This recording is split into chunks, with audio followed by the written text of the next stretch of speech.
Hey, this is Dan from SoCal Creature, and this is our road trip to Death Valley.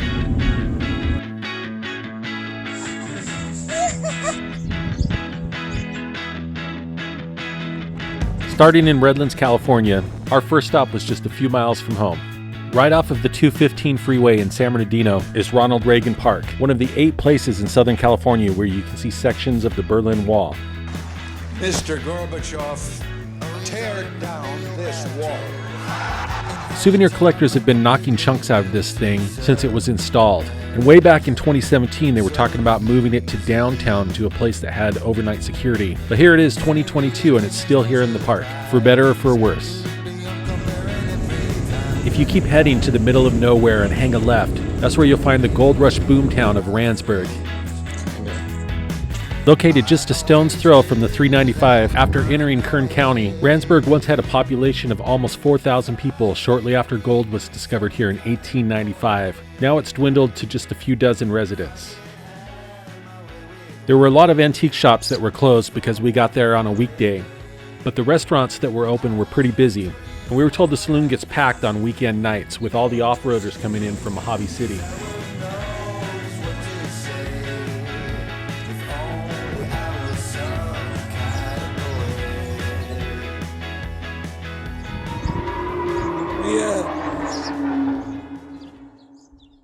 Fish Rocks is a fun roadside attraction that you'll see on the way to Trona.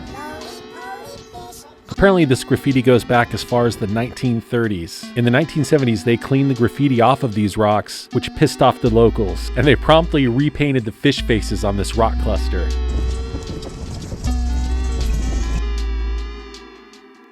No shooting. Shit.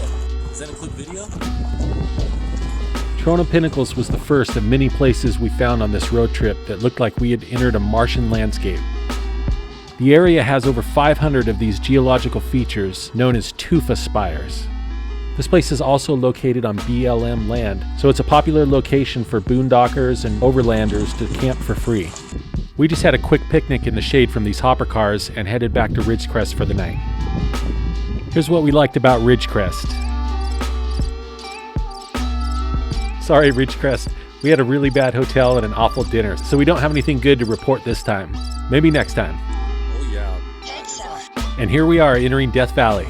I gotta say, I don't think I've ever entered a national park with an entrance quite like this. There were no guard shacks or ticket booths, and the road was completely unmaintained, which if you ask me, just adds to the appeal. Our first stop in the park was the Wildrose charcoal kilns. We got a Mini Cooper.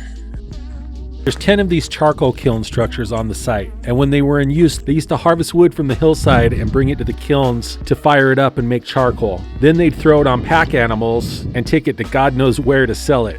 The acoustics in your trip.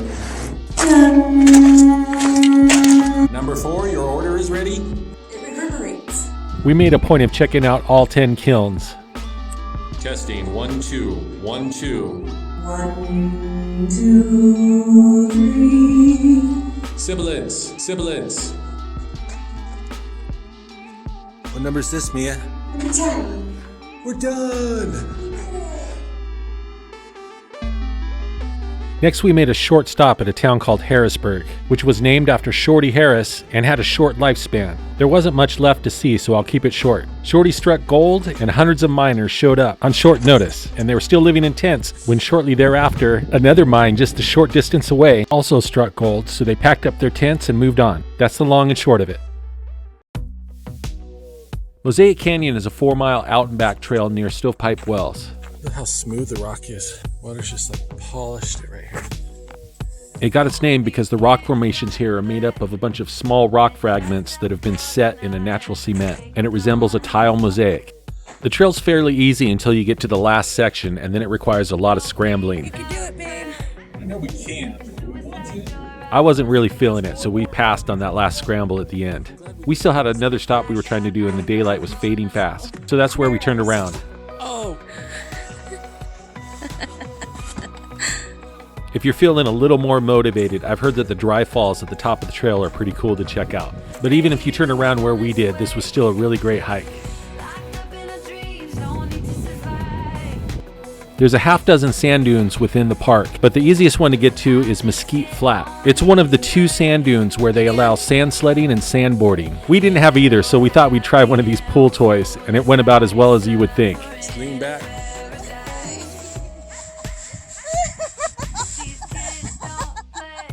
All right, I think the sledding is not gonna work.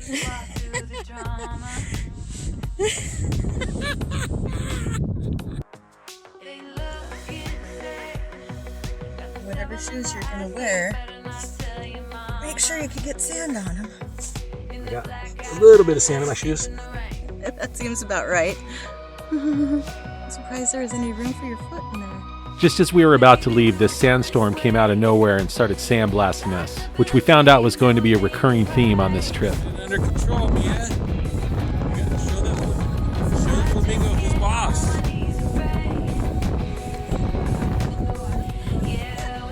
Let him get away with it. He'll never respect you.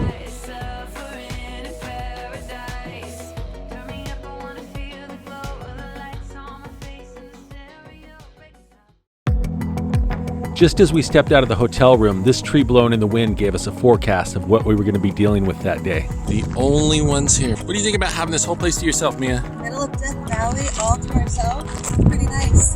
There's actually a decent amount of water in that creek.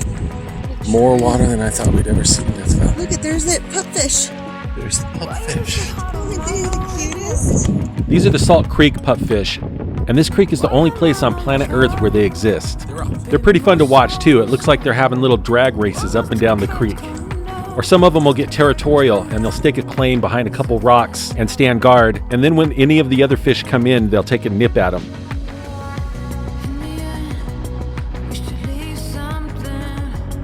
From Salt Creek, we drove up to Zabriskie Point, which is one of the most photographed places in the park. It's got views of the Salt Flats, the Badlands, Panamint Mountains, and don't forget sunrise and sunset. But the thing that I'm going to remember the most about it is the wind. It's a slight breeze. This was definitely the strongest wind we encountered in the park, maybe even in my life. This wind was making it pretty hard to walk and almost knocked us off our feet a few times. It was fun for about a minute, but we were happy to get out of it as we hiked down into the Badlands on the Zabriskie Point Trail. This was a fun trail, but we didn't go too far into it because it was downhill all the way in and uphill all the way out.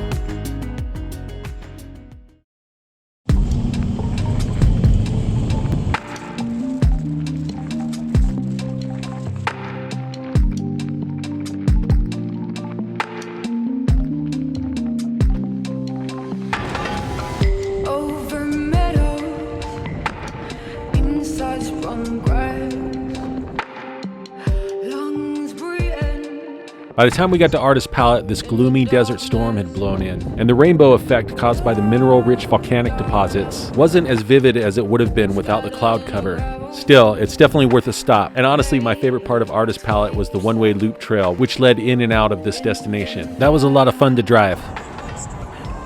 Not far from Artist Palette, you'll see a volcanic rock known as Mushroom Rock. This is the stop where the wind finally swiped the hat off my head, and there was nothing I could do but watch it tumble out into the salt flat. From there, we decided to go back to the hotel room to get cleaned up and get some dinner. We stayed at this great hotel called the Ranch at Death Valley, and I highly recommend this place. It was a tad bit expensive, but if you're going to spend a couple days in Death Valley, the location here is great. It's right next to Furnace Creek and fairly close to most of the touristy attractions you're going to want to see there. My favorite part was the mining museum they had right in the middle of the hotel grounds. They have a general store with groceries, camping supplies, beer, souvenirs, and this old Western-style saloon/restaurant where we got dinner that night. After dinner, we wanted to go back out and get some footage in this strange storm that had been brewing all day.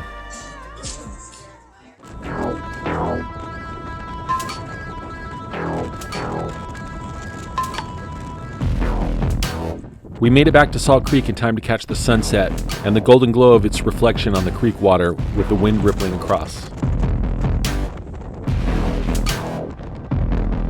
Before we made it back to the truck, this pretty intense sandstorm started up. We're getting sandblasted right now. We're almost back to the truck. Holy moly. We're gonna have a whiteout here. We can't see it all.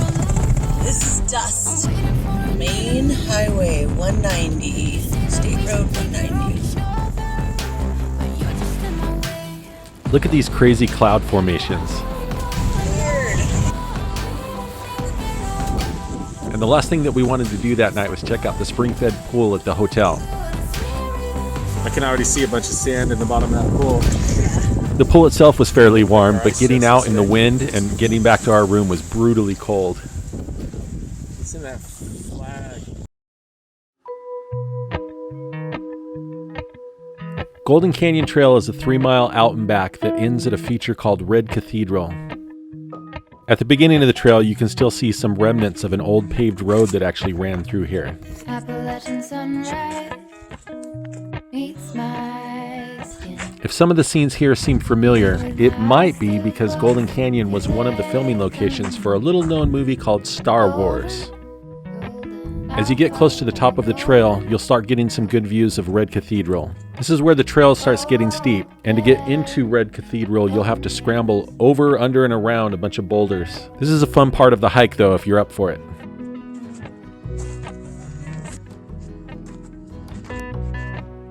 Once you make it through, you'll find yourself standing at the base of this cliff with red eroding pillars.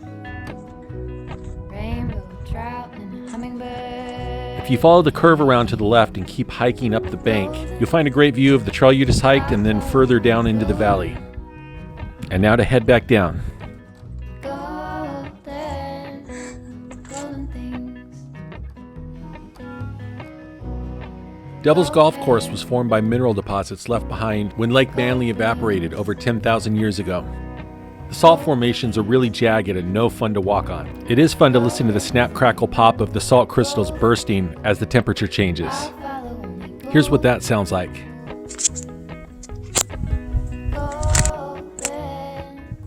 Golden things.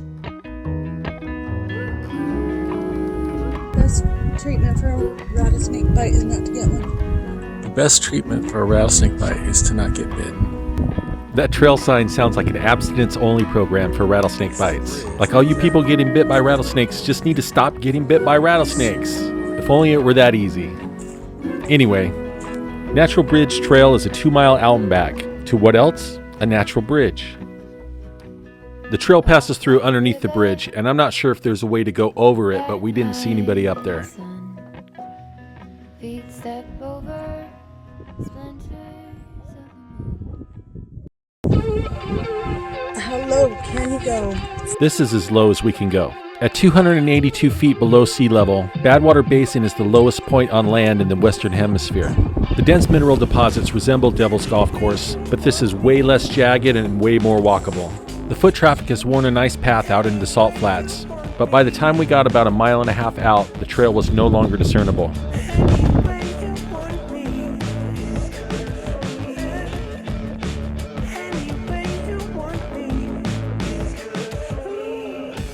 There's not much left to see anymore at the Ashford Mill ruins. Just the foundations of the mill and some walls from the office building. Hi, I'd like to talk to Dave in the county.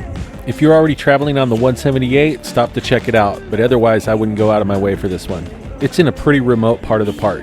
It was 60 miles from Badwater Basin to Shoshone, and in that time we probably saw 4 or 5 cars out there was it.